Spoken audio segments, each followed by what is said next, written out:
This segment of DelmarvaLife is sponsored by For All Seasons Behavioral Health and Rape Crisis Center. Basic communication.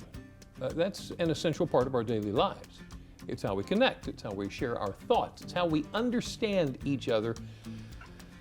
But if we were honest, we would have to say sometimes we have caught ourselves only half listening to the person who is sharing a conversation with us.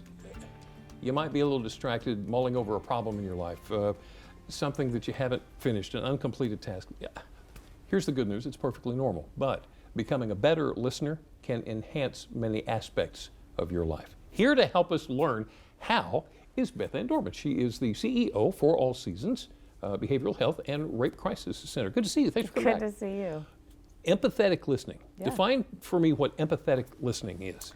So it's about being with someone rather than talking to someone. So it's about sitting in emotion. So when we think about empathy, we think about, you don't have to have gone through the experience, right, but you can pull from your experience of the emotion that's connected to whatever is being shared with you. So for instance, there might be a conversation where someone says, I've lost a parent. I've not lost my parents. I'm fortunate to have them still alive. I can't experience what they're going through in terms of losing a parent, right, but I can absolutely identify with sadness and grief, okay, and loss. And so empathetic listening is about sitting with someone and hearing their story undistracted.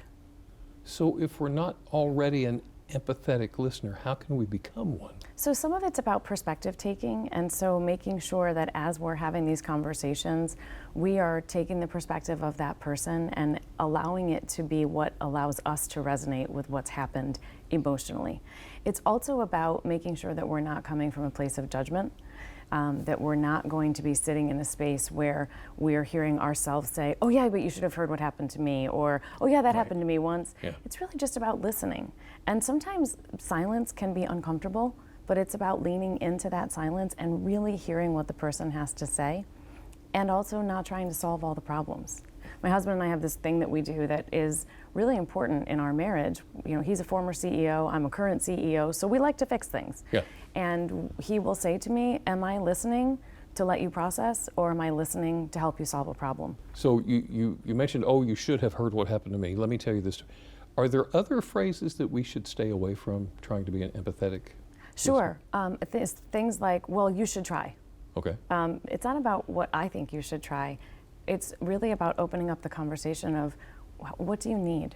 Right. Or, when someone says something and we're not really sure how to respond, not trying to come up with the perfect statement, but just being able to say, I really have no idea how to respond, but I'm so glad you shared with me, and I'm here. We so often think that we have to fix things when things are brought to us, that it's really just okay to have a conversation and simply say, thank you for sharing, and I'm here for whatever you need. Yeah. So in doing that, I'm guessing it can sort of add some weight to yourself when it comes to trying to be an empathetic listener. Yeah. How can we take care of ourselves as well? We have to make sure that we are in a space to have a conversation. Right. So sort of checking our own emotions before we enter into a conversation. If you are distracted by something and you know that somebody really needs your attention, right, it's about stopping whatever that you're doing or saying, can you give me just a couple minutes and then I can give you my full attention? Right.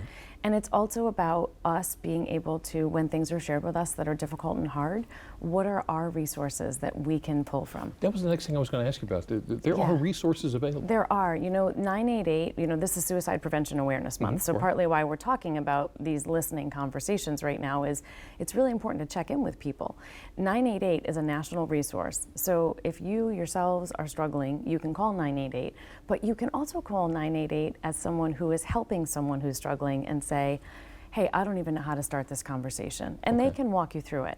Our offices can do the same. Other mental health agencies are available.